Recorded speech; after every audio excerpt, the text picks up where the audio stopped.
Halo, jumpa lagi dengan saya Kiki di channel saya Excel Amatiran. Untuk kali ini saya kembali akan memberikan tips cara membuat cash flow dari mutasi rekening bank ya. Dari rekening bank ini yang mutasinya formatnya seperti ini, kita ubah menjadi hasil akhirnya seperti ini kurang lebih. Jadi di sini ada summary-nya, saldo awal, total cash in berapa, total cash out berapa. Yang mungkin agak lebih detail lagi dari saldo awal, cash in from financing, investment activity, operational activity, dan cash outnya juga sama ya, financing activity, investment, dan operational activity. Dan lebih detail bisa seperti ini juga sebelahnya. Nah, bagaimana proses pembuatannya? Simak terus video ini ya. Nah, saya sudah siapkan datanya ya teman-teman. Jadi ini adalah data dari mutasi rekening. Mutasi rekening kurang lebih formatnya seperti ini. Ada saldo awal, ada debit, kredit, ada saldo akhir di sini. Kumulasi dari mutasinya. Nah, yang pertama harus dilakukan dari data ini semua, kita gabungkan menjadi satu kolom. Saldo awal, debit, kredit, semua jadi satu kolom. Bagaimana caranya? Caranya mudah, kita copy aja dari ke satu sheet sendiri ya. Seperti ini. Nah, kenapa kita copy? Supaya data originalnya masih tetap ada. Kalau misalnya kita salah, kita tinggal balik lagi. Nah, caranya begini. Kita kumpulkan di dalam satu tempat aja nih, debit kreditnya. Nah, bagaimana cara memindahkan kredit ke sini, ke bagian debit ini, jadi satu kolom. Ini kan dia lengkap-lengkap. Cara cepatnya seperti apa? Pertama, kita berikan nomor di sebelah kiri ini. Kita berikan nomor sampai bagian yang paling akhir ya. Ini nomornya, setelah itu kan ini masih rumus ya, kita hilangkan. Ctrl C, klik kanan, paste spesial, pilih value. Nah, berikutnya adalah kita nggak butuh lagi kolom saldo ini ya. Tapi kita perlu tetap capture berapa saldo akhirnya. Kita taruh aja di sini. Ctrl C, paste spesial value. Oke. Ini kita delete aja, Ctrl minus. Kolomnya hilang. Nah, berikutnya kita pindahkan dari kredit masuk ke kolom debit ini ya. Jadi satu. Caranya kita blok dari kolom B sampai kolom G sampai bawah. Kita pilih data short. Short di kolom G.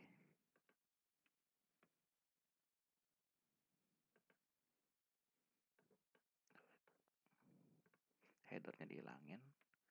Kita pilih kolom G. Nah, jadi otomatis kolom G ini terkumpul jadi satu. Setelah itu kita pindah ke sini. Tapi kalau kita pindah ke sini, kolom G ini kan kredit, posisinya mengurangi. Jadi harusnya saat pindah ke sini, posisinya sudah minus. Bagaimana caranya?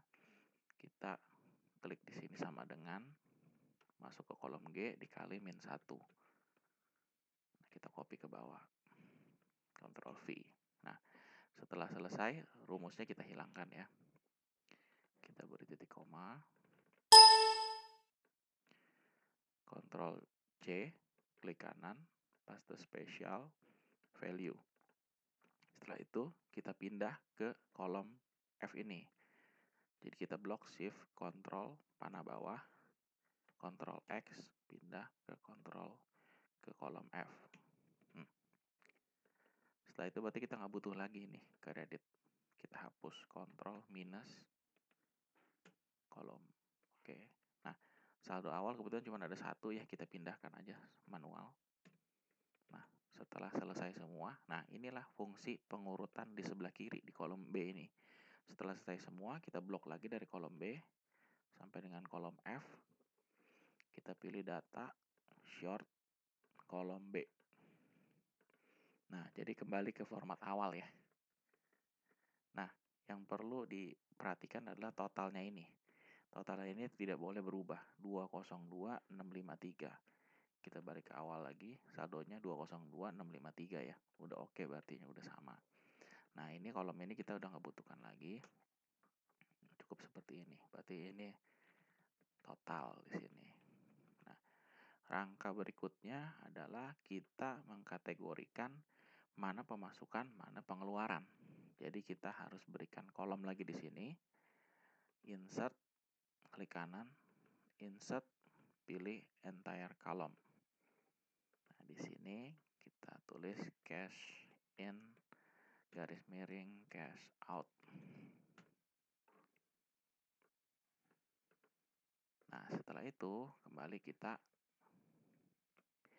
bisa short, bisa filter sih teman-teman. Kalian coba saya kasih filter ya, lebih gampang. Kita blok dulu semua dari C6 sampai dengan F40 ya. Kita pilih filter. Oh, kalau ini short, lebih baik short sebab kita belum ada key-nya.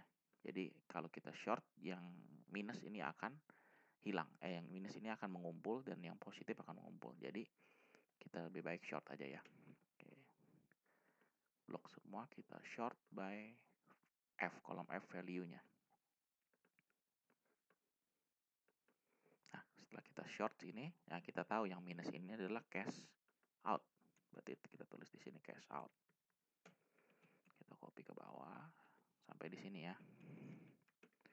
Yang di sini adalah cash in.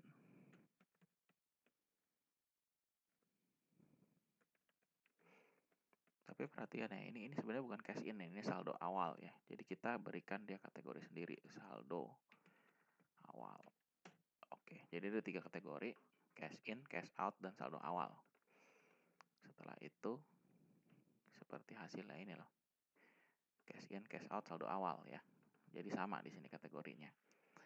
Nah, berikutnya kita balikan ke awal lagi. Kita blok dari B sampai dengan F. Short lagi di kolom B. Kembali lagi ke awal. Nah, datanya jauh lebih rapi ya. Nah, kalau ini kita lakukan pivot, sebenarnya sih sudah bisa. Kita klik di sini. Insert, pilih pivot table. Oke. Nah, sebenarnya di sini sudah bisa ya.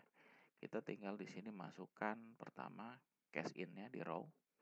Setelah itu keterangannya, setelah itu total. Nah, ini sebenarnya udah jadi laporan cash flow, sederhananya sih seperti ini. Nah, cuma jeleknya di sini awalnya ini ada posisinya masih di bawah nih. Kita harusnya saldo awal dulu, cash in, cash out. Nah, nanti kita bisa atur. Terus kalau yang namanya laporan cash flow, kita lihat hasilnya ya. Sebenarnya laporan cash flow tadi itu harusnya dia ada seperti ini, kategori seperti ini. Cash in from financing activity, cash in from investment activity, dan operasional kebagi 3. Sama dengan cash out-nya. Jadi kita harus kategorikan semua transaksi tersebut ke dalam kategori ini. Nah, kategorinya saya sudah buat di sini ya, dan urutannya saldo awal yang pertama, kedua ini operasional, financing, dan investment terus ke bawah. Nah, jadi tabel ini kita akan gunakan di dalam data ini. Gimana caranya? Kita insert lagi sebelahnya di sini. Insert entire row, entire column, sorry. Nah, di sini kita berikan nama, tadi namanya apa kalau di sini ya? Oke, sin aja ya, nggak masalah ya. Oke. Ini terserah, bisa kita kasih grup misalnya. Bisa namanya terserah teman-teman di sini. Nah, di sini kita perlu identifikasi nih. Identifikasinya caranya bagaimana? Jadi pertama seperti tadi kita short dulu biar mudah mengidentifikasinya, kita short by kolom D ini karena dikumpulkan cash in dan cash out-nya ya. Kita short kolom D. Nah, setelah begini baru kita berikan data validasi untuk konsistensi penulisannya.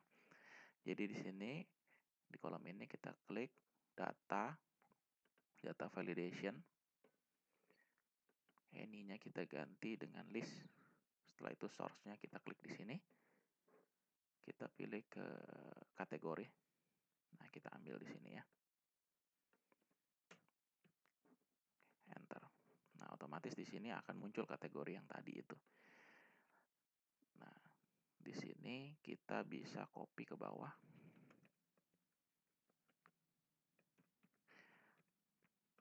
semuanya sudah ada data validation ya. Nah, berikutnya kita mungkin mulai mengidentifikasi ini transaksinya. Misalnya penerimaan itu masuk kategori dari cash in from operational activity ya. Nah, setelah ini kita bisa copy ke bawah. Nah, sampai di sini ya. Ini penerimaan dari customer semua, jadi operational activity. Oke, berikutnya penerimaan dari pinjaman bank. Nah, mungkin dapat pinjaman bank nih perusahaannya. Berarti kita pilih kalau pinjaman bank itu financing activity. Nah, terus ada juga penerimaan dari penjualan mobil bekas. Kalau mobil bekas itu kita masuk ke investment ya, karena aset yang sudah dijual. Terus berikutnya lagi di sini ya, untuk cash out-nya. Cash out-nya itu untuk bank transfer dia masuk ke cash out from operational activity. Kita copy semua sampai ini kan BBM, beban ATK semuanya operational activity nih ya. Sampai dengan di sini nih. Beban donasi operational activity. Nah, yang di beban bunga ini financing kegiatan keuangan. Beli mobil berarti investment. Nah, ini saldo awal. Nah, saldo awal kita masukkan saldo awal juga ya. Nah, setelah kita buat grup seperti ini, kembali ke data ini ya. Yang tadi kita sudah buat ya. Pivotnya. Setelah itu kita bisa klik kanan, refresh untuk memunculkan semua yang tadi itu sebelah kanan ini. Nah, jadi sudah seperti ini nih. Kita bisa tambahkan lagi di sini. Misalnya kita keterangannya nggak mau, kita taruh grup di sini ya. Nah, ini sudah jadi sebenarnya di sini. Nah, cuma saldo awalnya masih di bawah. Bagaimana pindah ke atas saldo awalnya? Gampang sekali. Kita masuk lagi ke data, ke sini datanya. Berarti kan kita harus urutkan ya. Urutkan bisa juga di sini. Kita insert lagi satu. Berarti urutan. Nah, kita bisa pilih di sini filter tadi ya, filter. Untuk saldo awal kita taruh nomor 1 biar dia paling atas posisinya. Nah, ini formatnya kita ganti dulu ya, jangan dead. Oke, terus setelah itu cash in itu nomor 2.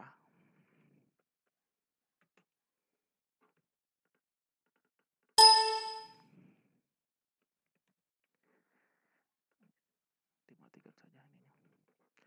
Setelah itu cash out itu nomor 3 ya.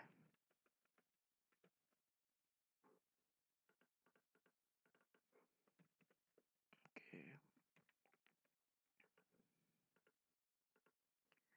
Nah, setelah sudah ada urutannya seperti ini,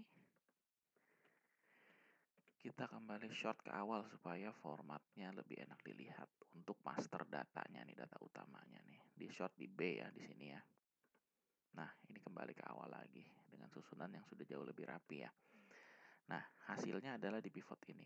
Nah, kita tinggal di sini klik kanan, refresh, dia akan keluar urutan di sini. Berarti urutan kita taruhnya di bagian paling pertama. Nah, seperti ini.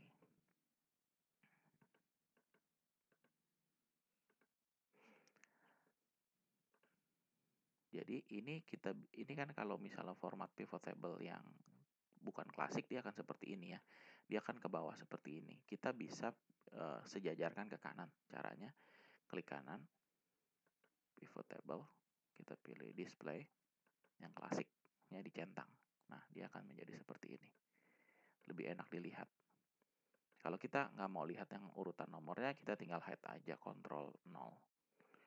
Seperti ini. Nah, jadi di sini kita bacanya lebih mudah ya. Jadi ada saldo awal di sini, ada cash in from financing, setelah itu investment, operasional, nah semuanya ada di sini. Dan pengeluarannya seperti ini juga. Dan total saldo akhirnya 202.653. Coba kita cek ya. 202.653 berarti sudah oke ya teman-teman datanya. Ya, jadi inilah contohnya. Bisa juga kita buat kategori yang mungkin lebih detail di sini. Kita bisa juga pivotkan sekali lagi ya. Kita pivot lagi. Insert pivot table. Oke.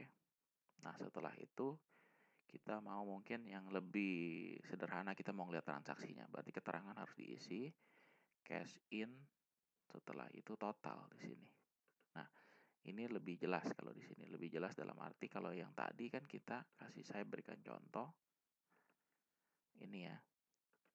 Dia di grouping berdasarkan ini langsung cash in from financing, investment dan lain-lain. Nah, kalau ini langsung detail ke transaksi masing-masing seperti ini. Nah, seperti biasa tadi kalau misalnya kita mau rubah format ini tidak ke bawah ya, tapi nyamping cash in-nya, kita tinggal klik kanan di sini, pivot table field, kita pilih display, displaynya kita centang classic pivot table. Nah, jadi akan seperti ini. Dan untuk merubah di sini, kita bisa supaya ada titiknya ya, sumnya ini kita ganti number formatnya.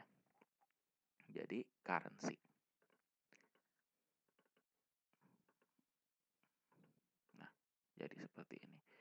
Jadi laporannya berubah seperti ini ya, teman-teman.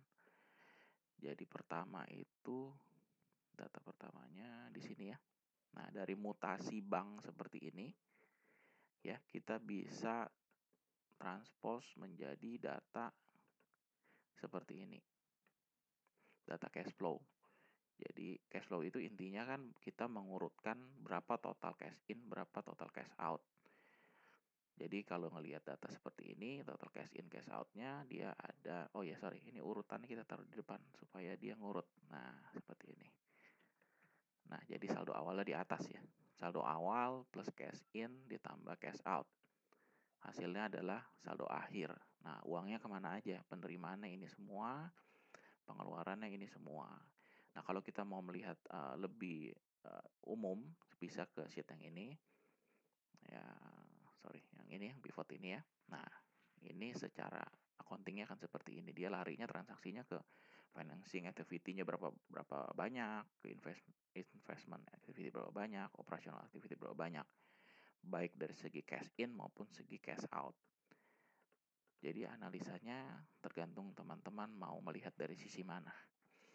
Oke, ini adalah video tata cara pembuatan cash flow dari mutasi bank. Saya harap video ini berguna bagi teman-teman semua. Terima kasih.